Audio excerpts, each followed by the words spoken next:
Lads, we have returned, and here we are with the final deck on the list. It's the old glory, deck. It's Altergeists. Altergeists are actually pretty cool. They can do some pretty insane stuff. Are they the best deck of the format? Absolutely not. Do I think they're going to win the NAWCQ? I don't actually think so. Is it possible? Yes, but do I expect it? No. And here's why. Altergeist, the one that won in Germany, is one of the best players in the game. I don't think every single player that plays the deck is the best player in the game because they play Altergeist. It's a simple fact. It is weak to Red Reboot, Royal Decree, Twin Twisters, Jinzo. Jinzo is an obscure reference, but Spell Canceller is seeing play. It's susceptible to any form of back row disruption. Any form. Wiretap, Dark Bribe, evenly matched. They can't succeed. They don't do well under that kind of pressure. And it's a complete blowout for them. So, yes, the deck has some cons, and that's the cons. We do the cons first. We're starting off all backwards.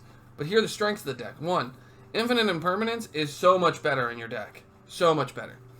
You can main deck evenly matched, and it's actually a plus. That's insane. It's like not just a small plus where like you wipe your opponent's board. It's like a big plus because you're able to summon stuff with Multi-Faker. It's a very, very good skill-based deck. It does have a lot of skill. It has a high skill ceiling. That being said, and it can run things like Crackdown, and Crackdown is not just stealing your opponent's resources. If you have Multi-Faker in hand, every trap is a plus. Every single one, which is weird. That's just weird to feel. But it's a very skill-intensive deck, and because there's so much hate for back row, Mystic Mine and Sky Strikers and Salads and even Orcus to an extent have brought all this back row hate to the forefront. So Altergeist has to play from a position of I have to think 2-3 turns in advance. I have to be constantly thinking of more than just the next 10 seconds, right? It's a very skill-intensive deck. You have to know all your ins and outs. But if you're a good player and you've been playing the deck for a while and you understand all the intricacies of the deck, can you win with it? Absolutely. Do I expect it to win the NAWCQ? No, I don't. Sorry. But let's jump into the deck profile. Lads, we are back, and here we are with an Altergeist deck profile, one of the last decks to go up in this series that we've been doing. But we're here with Michael. He's going to do his Altergeist deck profile for us, so take it away. Alright. I run 3 Altergeist Multi-Faker. It's kind of what made the deck viable when it came out. It special summons any card from your deck if special summoned itself. The deck has tons of ways to do that. I'll go over some of those as I get to the cards that help. 3 Volseek. He is your normal summon if you don't open the Marionetter. He can attack directly. He can also send one card, target one card and send it. Helps you out Thunder Dragon boards, any kind of monster that has destruction protection, floodgates, anything. He can target any card the opponent controls and send. He's also a level 1 to go into Link Kuriboh plays. When he goes to the graveyard, by any means, he also searches out any Altergeist monster. Faker, which you're typically going to go for and grab. 2 Silks. He is what you're going to special off your Multi-Faker most of the time. He can bounce any card. He has a quick effect that allows him to bounce any of your opponent's cards on the field by returning one Altergeist monster you control. One other Altergeist card, sorry, you control to the hand. I mean, he is what helps you stun your opponents and just maintain board control. Mandatory to run 2. You don't want to lose him off called by. You don't want him to get banished by your opponent, just outplaying that you only have 1. 1 Conquering. He special summons himself. He's actually a lot more useful. I thought about running him at 2. He is actually very useful to open with and to have to search. If your opponent declares an attack, you can special summon him from hand and it negates the attack. And then if when that happens, you can also target a different monster or the same monster and negate its effects while he remains on the field. So your opponent, you know, it's mid-game, your opponent has a Colossus on board, they try to swing over, you negate the Colossus's attack and then negate its effects so that you can search your deck on your turn. So he's very, very good. I think that he's very underrated, but only run one because, you know, he is searchable and you can just keep recycling him with Silk. Just keep on looping him back to the hand to negate an attack. And then 3 Marionetter. This is your preferred normal summon. It allows you to set a Altergeist trap directly from the deck. It also has a secondary ability that is extremely useful. Allows you to proc your Faker on your turn. You can target any Altergeist monster and target one Altergeist card in the grave and basically switch those two. You'll send the targeted card to the graveyard and the card in the grave will be special summoned, which will trigger your multi-faker. So you can get multiple ways to trigger with this. It's also a decently big beater for a normal summon. So yeah, you gotta run 3. And then hand traps, 3 Ash. It's Ash. You have to run it. It shuts down too many combo decks if they're just not ready for it. I actually main deck 2 DD Crow because of the fashion I play Altergeist in. I kind of use them as a resource control deck. Grind your opponent away, and DD Crow just helps that idea. You know, hitting your opponent's Spinny Engrave, hitting your opponent's Jack Jaguar, hitting their Kagari, hitting the Thunder Dragon Dark that they just sent that they're going to try to special back with Hawk. Yeah, thank you. It's just such a good utility card. Smacking any card from Sky Striker, the spell cards out of the grave. It just helps you maintain board control. Once again, stops your opponent from out resourcing you. 2 Veilers. It is kind of like a mock Ash. Basically, you're just stopping that search off the normal summons if you can. You're stopping the Nightmare Mermaids from going through all that with this card. Great hand trap. I would run it at 3, but being Altergeist, I run 3 impermanents, so it's kind of, you know, backtracking. This is the only deck I would say that if you have a choice between Effect Veiler or Impermanence, I would say Impermanence. Yes. Now on to spells. It's quick and short. I run 2 Extravagance. That's intentional. I was going to pick up a 3rd, but after playtesting online, on Dueling Book and the like, and then proxying one in and playtesting with friends, I came into just drawing into another one too many times, and you never want to resolve more than, I'd say, 2 of those at absolute most, because your extra deck is a great toolbox for the deck. So I chose to run it at 3. You see it enough. You see it when you need it. If you go second, you see it more often than not. And it also can help you draw into the 1 Pot of Duality I run. If you draw Pot of Duality off of Extravagance, you can still use the Pot of Duality. It's a add a card to hand, not a draw effect, so it doesn't get blocked out like a Pot of Extravagance or Pot of what's the other Desires. one? Thanks, Pot of Desires would. So it allows you to add the 1 for 1, the 1 of. You open that card, you should win. You get to special summon out your Molaseek and then add to hand. You should be able to open with 2 monsters and go into Hextia from there and just control the board from your opponent. If you've got a read on what your opponent has, I would say. At the very least, it gets you to Molaseek for free, and Molaseek will allow you to normal out your to search your Faker if you've got the hand traps, or to normal out your Marionetter to set the traps. On to traps. I run 3 spoofing. A lot of people have told me not to. I personally like it. It helps with consistency. Anytime you open up one of your Altergeist traps, but you didn't open up an Altergeist monster, you're going to thank yourself for running 3 of these if you open that, because this thing allows you to shuffle back in one of your Altergeist cards and grab any other Altergeist card that you want.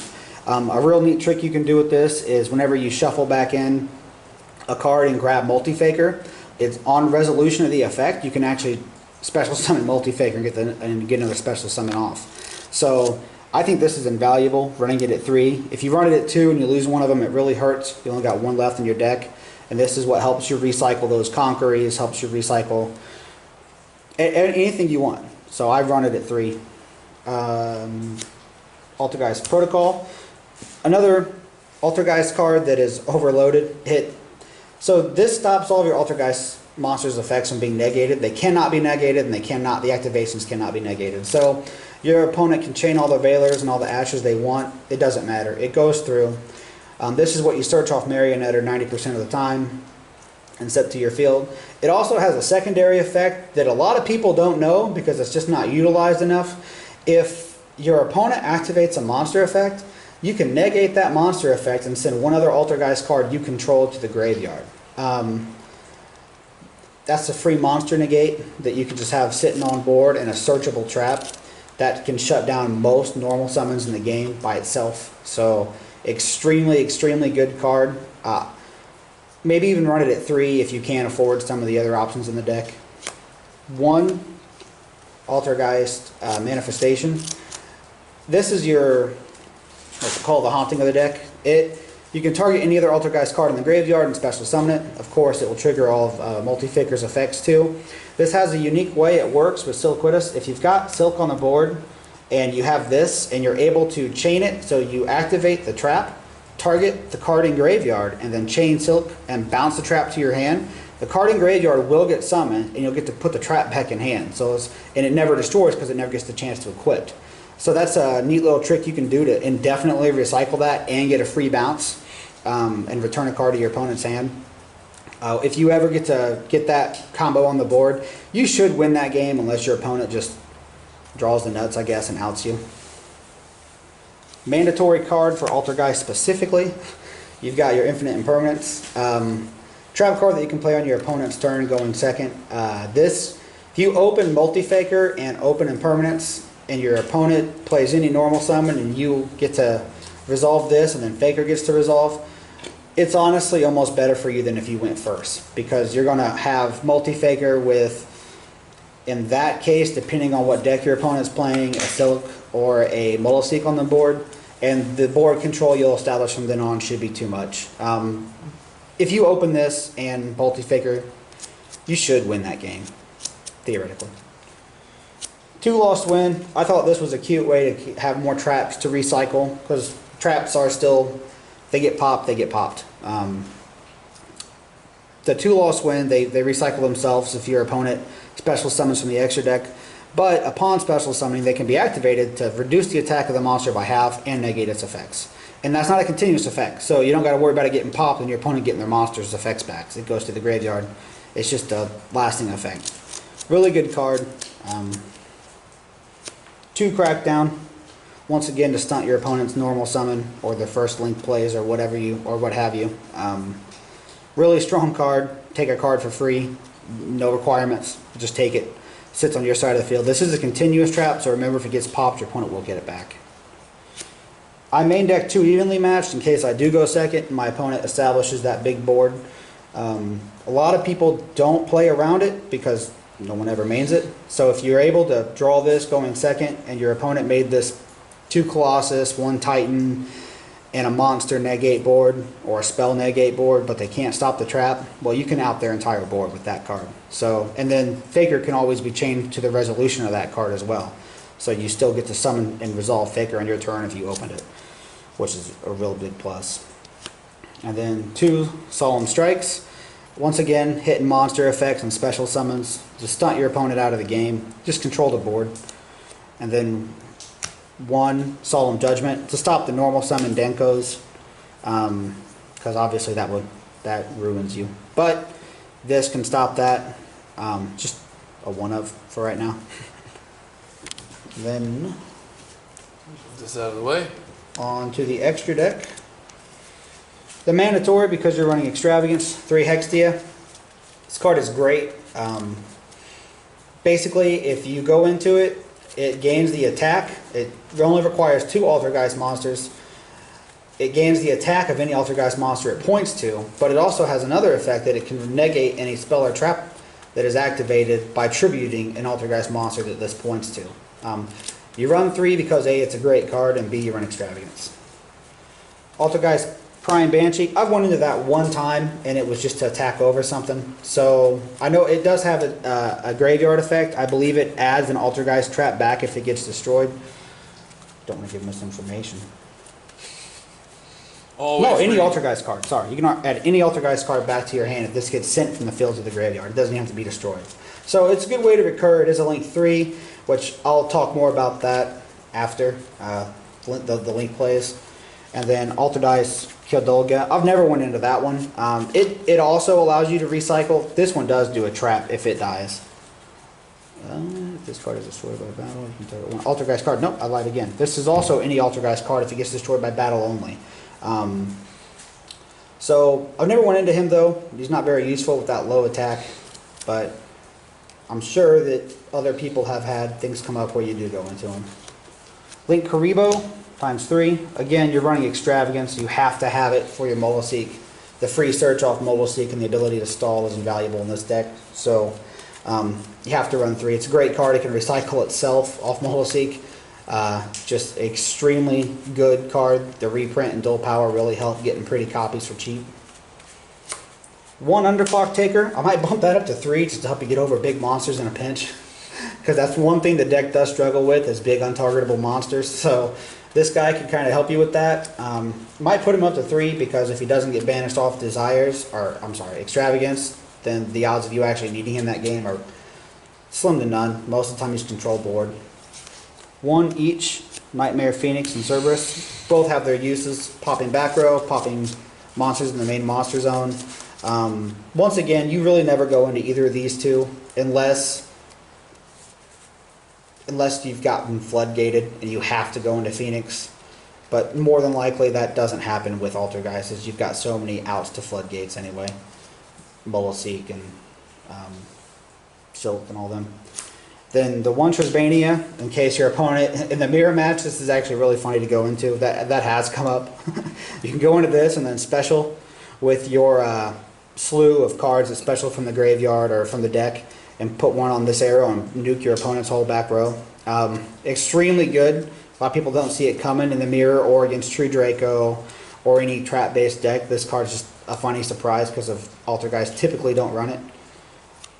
Fodder for Extravagance. I would probably make that another Phoenix if, I prepared. And then 2 Borloads, just because you don't want to banish both of them off Extravagance, and it does have its uses versus Thunder Dragons. It does help you win. That's it for the main deck and extra deck. I think this deck's greatest strength is just controlling the board. You never really want to go into these links unless you absolutely have to, unless you know you can kill that game. And even then, sometimes it's just better to sit back on your traps, build more board advantage, and chip away for 1700 damage. But enjoy the deck profile, build it, try your own things out. There are builds with Pods of Desires that you can try too, and Ghost Reapers. So just have fun with it. It's a good stun deck. Thanks for having me. All right, guys, like, comment, subscribe, and we'll see you guys next time.